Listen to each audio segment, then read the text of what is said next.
to VSEnMe, the podcast that talks about everything VSE and more. Thank you for joining us today. I am your host, Brittany Painter. We are here in the beautiful Morehead City, North Carolina, the office headquarters of 21CS. I'm joined today by the fabulous Steve Sossamon. Steve is actually one of our newest employees here at 21CS. Yep. Started in October. Yeah. Yes. And I had the pleasure of meeting you in Boston. Yep. At the Boston Z Council. Yep. Actually, before that. Oh yeah. In Dallas. Oh yeah. You were one of the first people I met in Dallas. That's at the right. Dallas Z Council. That's correct. That's right. Yeah. We went to dinner in Boston. Yep. We had it at the Boston headquarters. Right. So I always ask everybody, and this is my favorite question to ask everyone: how on earth did you get started in mainframes? Oddly enough, my background, actually not my background, I went to school, got my accounting degree. Mm-hmm. And then I was an accounting intern at an oil company in Oklahoma. And during that year and a half of being an accounting intern, I grew to have calluses on my fingers from hitting the 10 key. Yeah. And I said, this is not for me. Yeah. So I was fortunate. Tulsa used to be known as the oil capital of the world. It's now Houston, but they still have a lot of oil presence, and there were a number of oil companies there. And one of them, they thought it would be easier to take, business majors and make them into computer programmers than to take comp sci, computer science people, and make them business people. Huh. So they had this program. It was a six weeks, 6 days a week crash course on everything you want to learn about COBOL, JCL, IMS, and just general principles. And I got hired by the company. There were 30 of us in the class. If you got started in the top, if you finished in the top 3, you got your pick of assignments. I was number 3, so I said, I want to be put on an accounting system because I can use my accounting background. So that's how I got started. That's awesome. And I know of a few people that have an accounting background that have actually ended up in this field. Rebecca being one of them. Okay. We talked to her. So that's something you guys have in common, which is kind of cool. Yeah. I would have never expected accounting to be something that would segue into mainframe so well, but it has. But in this scenario, I was really good in numbers. Mm-hmm. And my next position after that was into systems programming, which means you had to go read a bunch of dumps. Mm-hmm. And I could do base 2, base 6, base 8, base 10, base 12, base 16 in my head. I don't even know what that means, but it sounds impressive. It's how the code was being dumped. Gotcha. It was in hexadecimal, and you had to do this. You had to add to this, minus that, and everybody was going, okay, fine, you got to read a dump, but most people had to go and use a calculator to do it. I didn't have to do that. So that's pretty impressive. But numbers are part of the game. Yeah, numbers are your thing. And what is a computer dealing with? Basically, ones and zeros. Basically, yeah. No, there's no basic that's to it. That's exactly what they're doing. So anyway. So working for an oil company, starting out, was it anything like Landman? That's my question. It's ironic you say that. Yes, it was. Really? Yeah. It was a big exploration and production company. It's still in existence today. But the whole thing about I say that about being the landman and kind of the wildcatter and whatnot. One of my responsibilities was we were transferring a data center from downtown Tulsa to a new remote center out in Broken Arrow. And it happened to be the weekend of the season premiere of this TV show called Dallas. And it was all about who shot JR. Oh my gosh, yes. And I had scissor. This is back when you could unscrew the volumes of SysRes. I had SysRes for the entire complex in my hands. And I purposely got lost until somebody told me who shot JR while I was in transit. So I said, Nice. I want to know who shot JR. And my boss says, you need to get here now. But I said, okay, let's have some fun, man. This is you're making me work on the weekend as it is. So let's just have, and it was like midnight when it was all happening. So I said, they didn't really have a good joking time at that point, but I did. The power of mainframes. Yes, exactly. At its heart. So. You have quite an extensive history, not just with mainframes, but with VSE as well. True, true. I have found that often people who've been in this industry for a number of years have touched VSE in some aspect in their careers, but you have more experience with VSE than most people. I wouldn't say that, but it's, you know, I was a systems programmer in a VSE environment. It was all hands-on, didn't have any schooling, no training. There were some concepts from the ZOS days that I applied, and then, but you know, we were another oil company, but we were basically a drilling company, but we were a fairly substantial drilling company, so we had a mainframe. So I mean, but a lot of that had to do with computations in and around revenue accounting. Okay. Because you had to go, instead of being like a normal currency in 2 digits, you had to go out to 8 digits. Gotcha. So it was a lot of computational headaches going along the way. But you know, as a systems programmer, I just was made responsible to make sure this beast kept going. And ironic to today's environment that we're in, you know, which is 24/7, 365, you know, always available. We turn our machine off at 10 o'clock at night. You told me that before, and I about fell over. I was like, no way. You know, the operator hits the Peora button at 10 o'clock and she comes right back in the next morning at 7 and fires it up. But here we are. What year was that around about? Let's see, 1982. Nice. And a lot has changed, obviously, since then. Yeah. Quite a bit. What are some of the big changes that you've noticed in like the VSE atmosphere since the 80s?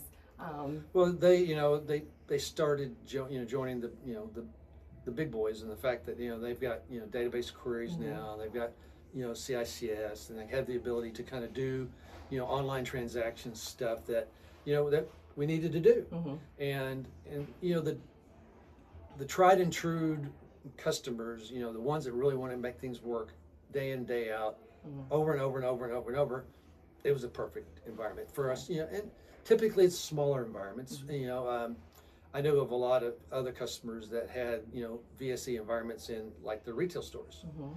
I knew a retailer not in Arkansas, but a retailer in another part of the country that did in fact have VSE mainframes in their distribution centers.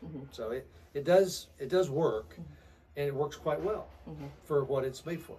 So and it touches kind of every aspect of every industry. It does. It does. Whether it be retail or exploration and production, or state and local governments. I know several governments, agencies that have had or still do have VSE as part of their core computing. And I feel like you're in a perfect position to kind of tell us what works and what didn't work, because you came from a place that basically broke it and put it back together, right? The Washington Systems Center for IBM. Do you want to tell us a little bit about that? Yeah, I had responsibility for one of the teams dealing with overall performance of the Z platform hardware. Mainly, had a development team that created software for us to use with our customers to make sure that they were able to size their environments appropriately, and then make that decision on what size machine they needed to do. And then when systems decided not to work the way they wanted to, then they called us as well and said, what's broke? And then we'd use our same tooling that we helped to do the capacity to help us do with performance evaluation as well. So it was intriguing, because it's just like any other day. There was no other day. Every day was different. It was a little bit of something different. It was, and I think that was a lot of what brought this to most people, that are still there, and it will continue to be there because they enjoy that challenge every day. So. And I think that's also with talking to folks kind of in this industry. No one has a boring career. No one's done kind of the same thing for all 30, 40 years. You've had such a dynamic career, spanning vast industries and sectors. What are some of the other places that you've kind of touched in the mainframe world? Well, between from a software vendor, hardware vendor perspective, I've done everything that you can do. the only thing I haven't done is actually carry a sales bag. I'm here to solve solutions. I'm not here to actually, be the bean counter to go and fix your, do this price negotiation and whatnot. So no, that's not really what I want to do. My biggest enjoyment was working with clients, making things work bigger, better, faster. The number of, whether it be finance, insurance, banking, oil and gas production, distribution, retail. Did I miss one in there? Oh yeah, insurance. So that's a big one. yeah. There are similarities, but there are differences between each way's operational aspects that need to be done. I mean, I worked for a client, or actually I worked for a company that, and I thought the guy was pulling my leg, but it was one of those things where I was sought out to go help with, creating an environment that would be a bit more stable because we were having lots of outages. And I ended up talking to the CEO of this, this particular company because I challenged the CIO to say, is this really true? And then, sure enough, the statement was the CEO had paperwork in his safe that would properly dissolve the company in 3 days. If we had an outage more than 72 hours, it would dissolve the company because after 3 days of backlog, we would never catch up. Yeah. Oh my goodness. So I said, okay, I get your point now. So I said, enough said, let me go do my job. So, and that's, we took, availability for this particular client from it wasn't even 3 nines of availability to 6 nines. And they had outages. They had, 17 outages in 6 months. And then I took over, and then we had 1 outage in the next 6 months. It wasn't mine, it was an application problem. And then the next 12 months, we had 0. Nice. So I was I'm a baseball guy. It was one of those things where, it really kind of hit home because if you're a pitcher and you shut down your team that you're playing to 0 runs, that's called a shutout. So I ended up getting a bunch of baseballs and putting on there saying, thank you for the IT gain sharing shutout of 2006. Nice. 0 outages, and I gave them to everybody on the team all the way up to the CIO. Oh, I love that. So, and by the way, I did find my baseball in my garage this past weekend. Oh, that's wonderful. I unboxed it. I'm going, I actually remembered that. So I love that. I think that's great. I think it's also wonderful to celebrate those kind of stories too. The stories that really take place on the ground. And everybody runs into snags when it comes to this or that, but to hear, how they work out in the end and the importance of the people that are really taking care of the systems. Right. I think that's also. Yeah, and how they got in that particular position to begin with was the prior manager got a little lax in her discipline of how they managed the environment, and it all came. And then when it was all said and done, I was working with the change control people and whatnot, trying to figure out what was root cause, and it came down to one thing. And it came down to they ended up doing production changes at 9 o'clock in the morning on Monday. Oh. And then I went back to the business and I said, so can you tell me exactly when you write the most business in a 7-day period? Between 9 and 11 on Monday morning. So guess what we weren't doing anymore? Yeah. We didn't do it anymore. So just a little change makes a huge difference. It was and people got upset at me, and I said, fine, I'm the new sheriff, fine, you can shoot bullets at me all you want, but in the end, it was the right decision. And they didn't mind it because what ended up happening in that particular situation was the bonus that the systems people, not just the systems, everybody in IT got paid on a bonus based on two components. One was corporate profit and availability. And that availability number paid more than the corporate number that year, because we, just like in sales, we went into an accelerator. We actually overperformed. That's awesome. So then they got more money, and it was one of those things that, at the Christmas party, all the spouses came up saying, "Hey, thanks for that, because we had some extra Christmas presents to spend on the kids." It's a team effort. It really is. It turned out to be a good thing, and then they realized that I was not being a jerk for a reason. So, and if I'm going to be a jerk, at least I'm a consistent one. Well, and sometimes when it comes to making the hard decisions or going against the grain, you have to make the tough call.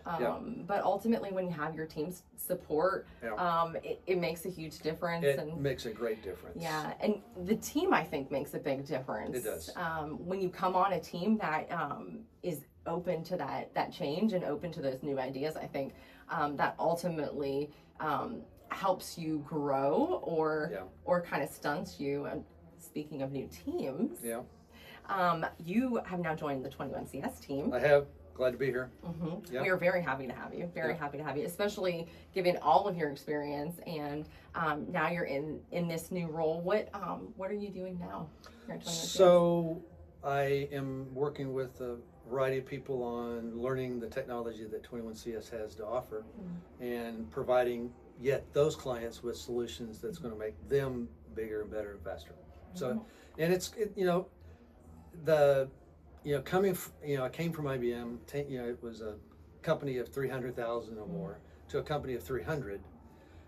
There are some differences. So don't get me wrong. It's been eye-opening, but I came from an environment that had roughly 3,000. So I went from 3,000 to 300,000 to 300. So I've kind of done the spectrum here. So I'm trying to adjust. You have to adjust, but I'm looking forward to understanding what these guys have got to offer, and frankly, we actually use some of the products from 21CS at the WSE.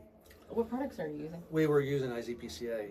So we had our own tooling, and then IZPCA did their thing, and then there was some things that we did well. There's some things you guys did well, and there was some overlap that that we didn't do.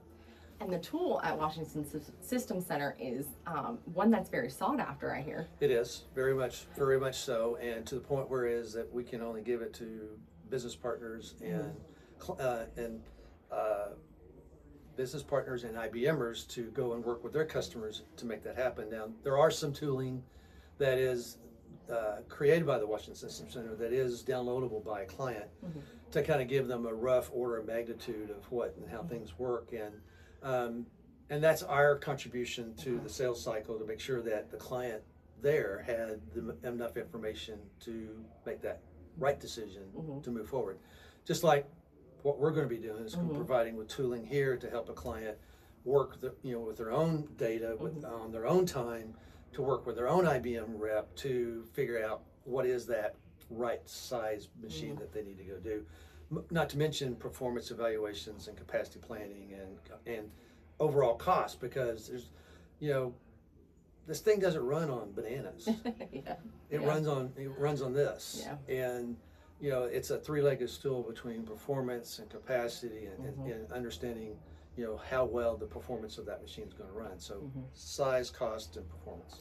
IZPCA really does capture that people picture. It does. And plus, but there's other tools that help clients stay what's the word, like reliable and dependable, and resilient.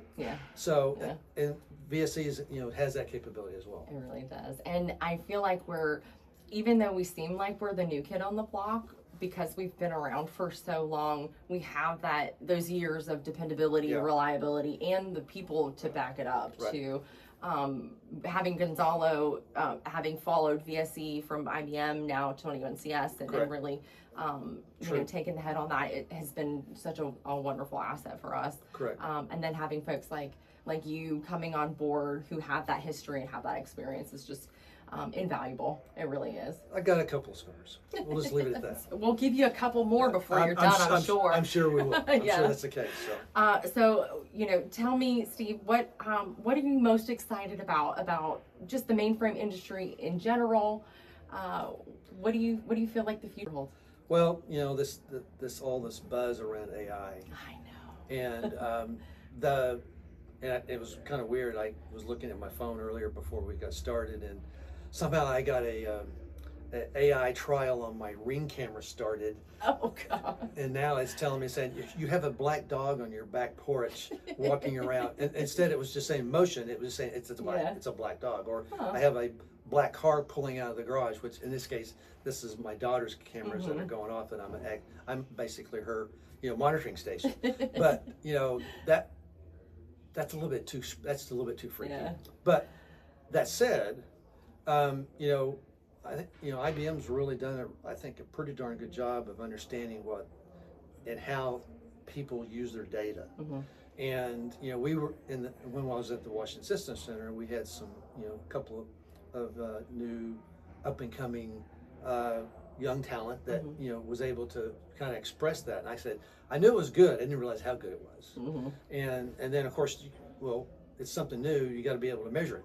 Yeah. So that's what they ended up doing. And then the fact that they now are making the next rev, the next crank of the ice cream machine, right, is creating another flavor of the mainframe to be able to do that bigger, better, and faster. I think that using that data and AI in the right way, I think is going to be it's beyond game changing at this point. It's actually going to make us bigger, better, and faster. And frankly, at the end of the day, it's all about getting to the end of the day.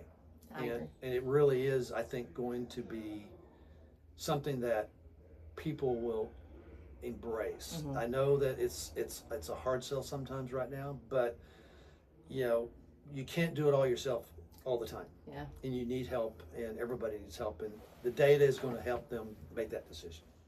I agree, and I think the AI craze is going to help to attract some fresh blood too. It will, and it has. I mean, they're learning some of the characteristics of the tooling that they had. I mean, this young man I had in the Washington Systems Center, he had some of the tooling already in school, and I said, well, fine, you got one seat, it's right here. Yeah. And he applied everything he applied in college like within months. Oh, wonderful. So and then he and another associate on the team ended up doing a presentation to share on that very subject. Oh, nice. Inside of a year. Oh, that is so cool. So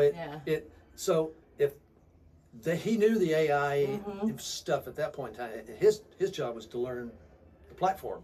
Well, we did that, and he applied that. So that is so cool. Yeah. And I think more companies are going to be able to do that if they get the right talent on the ground. I agree. And that's really what this is about. It's not about me anymore. It's not about guys like me. It's more about bringing up the folks coming out of school to acknowledge that they have a career. I mean, I had it was 45 years in May. May of 25. It was 45, and all of it's been on the platform. Yeah. Every stinking day. Congratulations. That is impressive. And I was just telling some of the new folks here, saying, listen, you want a job for a life? This is it. You're here. And you're right in the middle of it. Whether it's at 21CS or vendor X or vendor Y or vendor Z or vendor IBM, whatever, it'll go a long way. And it has, and it's a very profitable, line to be in, not only for us, but I mean, look what's happening at IBM. I mean, the Z16 and the Z17 have just blown it out of the water, but it doesn't run on itself. You got to have solutions and software solutions and things that make it run to make it worthwhile, and you got to have the business to do that. So, my hat's off to Arvin. He's done a great job there. Well, wonderful, and we have to have the skills to run it too. That's true. And the people too. So I think it's wonderful. I think there's a new interest in mainframes, and I'm really excited to see how that grows. And I agree. And I'm thrilled to have people like you who are not only interested in teaching but are excited about teaching. Because it's that in and of itself it really makes the world go round. They just got to have the ambition to listen. And it really is, it's not about what we know, it's about what the customer is willing to tell us. That, I had a young lady that worked for me, and she was always beating her chest about, I'm so good, I'm so good, I'm so good. I said, customer on the other side said, they don't care. Yeah. And I said, you got to do this. Mm-hmm. You got to put the 2 ears up and listen to what the client's telling you. I definitely agree. And getting that customer feedback is another important part, and having those channels open for the customers to be able to communicate. Agreed. And you know, sometimes it's great news, sometimes it's not so good news. And you know what? Sometimes the bad news is better to hear, because you want to know where those pain points are. You want to know where you can improve. Yeah. And you know, what gets measured will improve. Exactly. And if we measure it and we can make sure we're making progress, then things will improve. Yeah. To the point of having a bonus, you know, higher on their, you know, availability. The fact that they improved their availability, we were able to measure it. They get paid for it. Exactly. So right? I don't know what's much better than getting paid for it. Exactly. So. Well, thank you so much for doing this. I really appreciate you being on the show. I've been wanting to have you on the show for a while now, so I'm really glad that you're actually here and we can snag you like this. Great. Thank you so much. Is there anybody you want to shout out to, or any words of wisdom for our future mainframers? Well, those who've worked with me at, you know, either the WSC or in and around the WSC that, you know, I was able and had the privilege to hire, knock them dead, guys. You just got to knock it out of the park. And any new client, you know, new talent that's coming into 21CS, spoke to a couple of new ones today, and I said, listen, you know, you're going to struggle. You're going to struggle for 5, 6, 8 months, and all of a sudden that light bulb is going to come on. That is the truest statement ever. Yeah. And when that light bulb comes on, you know it when it happens. So do not fret. That's over all of this. Do not fret. It will come. Thank you. That is excellent advice, because that was absolutely what happened. Exactly. Perfect. All right. Thanks again. Thank you so much. You bet. This is Brittany Painter from VSEnMe. I'm again Steve Sossamon. Thank you so much for joining us. You bet. Thank you for tuning in, and I look forward to seeing you again. Thank you so much. Later.